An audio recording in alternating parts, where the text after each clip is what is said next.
Soy el fotógrafo Rodrigo Pellicier. En este video les voy a comentar sobre los resultados que producen las diferentes longitudes focales. Les mostraré en forma práctica fotografías que tomé para poder analizarlas y explicarles los efectos en este video. Comenzaré con estas fotos que tomé de la Virgen. Aproveché un día en que tuve que ir a un ensayo de una primera comunión, llevé la cámara y me encontré con este escenario y aproveché de tomar estas fotografías para poder explicarles lo que sucede con las diferentes ópticas o longitudes focales.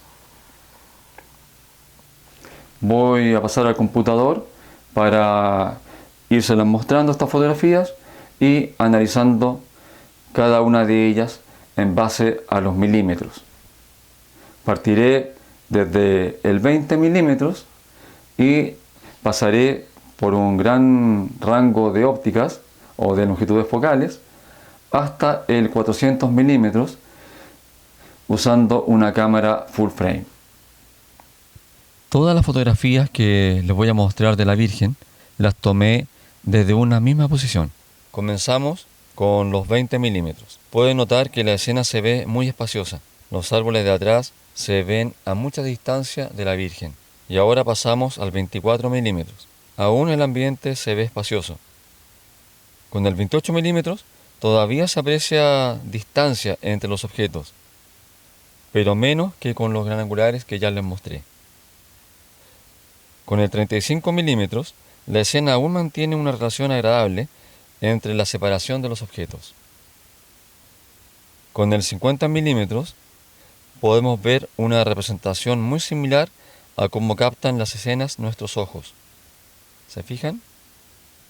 Con el 80 milímetros, que ya es un teleobjetivo corto, notamos que la perspectiva comienza a comprimirse, pero sin exagerar.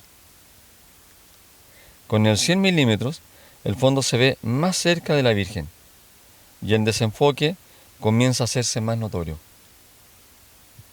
Con el 135 milímetros, las hojas del fondo parecen mucho más cerca del primer plano. La profundidad se reduce muchísimo, es decir, la perspectiva se empieza a aplanar, a achatar. Con el 200 milímetros pueden ver que el fondo se ve mucho más pegado a la Virgen, es decir, la perspectiva se aplana y por supuesto el desenfoque aumenta. Con el 300 milímetros pueden ver cómo el fondo queda totalmente desenfocado y parece estar mucho más próximo al primer plano. Con el teleobjetivo de 400 milímetros, la profundidad de campo se redujo muchísimo. Las hojas parecen casi topar con la Virgen. Y por supuesto, el desenfoque aumentó aún más. Para esta prueba llegaría hasta el 400 milímetros, pero por supuesto, si usáramos ópticas más largas, estos efectos seguirían aumentando. ¿Qué les pareció? ¿Se fijan cómo va cambiando la percepción del fondo con respecto a los planos más cercanos a la cámara? Para que la idea les quede más clara todavía, voy a pasar a estas otras fotos que le tomé a mi hijo Sebastián en un parque para que puedan notar también este efecto. Es lo mismo de delante, pero lo vamos a ver en forma un tanto distinta.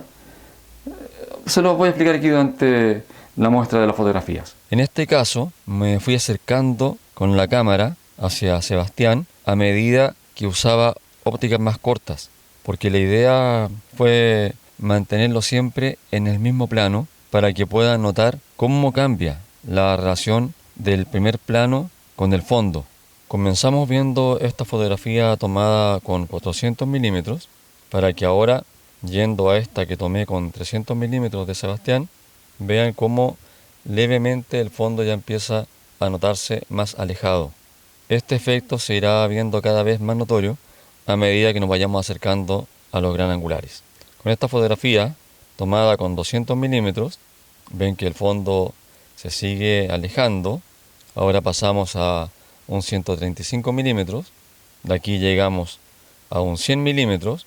Acá les muestro otra fotografía tomada con 80 milímetros. Y aquí llegamos al 50 milímetros, a lo que comúnmente llamamos objetivo normal. Aquí, con esta foto del 35 milímetros, ya comenzamos a ver fotografías tomadas con gran angular. Fíjense cómo en apariencia el fondo se sigue alejando del modelo, es decir, se sigue alejando del primer plano. En esta foto tomada con el 28 milímetros ya pueden notar cómo se hace más evidente la relación del primer plano con el fondo. Se fijan que se ve mucha distancia entre el modelo y las paredes que aparecen atrás. Con el 24 milímetros este efecto aumenta y con el 20 milímetros, como pueden ver, es aún más exagerado este efecto. Además, noten cómo el pie crece con respecto a la cabeza a medida que usamos gran angulares más cortos. ¿Se dan cuenta que la elección de la distancia focal que usemos para tomar nuestras fotografías es de vital importancia? No es lo mismo tomar un retrato con un objetivo, por ejemplo un 24 milímetros, un gran angular, que con un 105 o 135 milímetros o un 400 milímetros. Hay diferencias muy grandes entre cada una de estas ópticas. Yo personalmente prefiero para retratos el 105 milímetros. También el 135 milímetros me gusta mucho. Pero bueno, esto es un poco subjetivo. Hay gente que le encanta usar el 24 milímetros para retratos. Espero que este video les haya dado una idea muy clara de lo que sucede en nuestras fotografías al usar las diferentes longitudes focales, y espero que compartan este video si les interesó, si les gustó. También pueden suscribirse al canal y hacer clic en la campana de YouTube para recibir notificaciones cada vez que suba un video. Espero que estén muy bien y nos vemos pronto.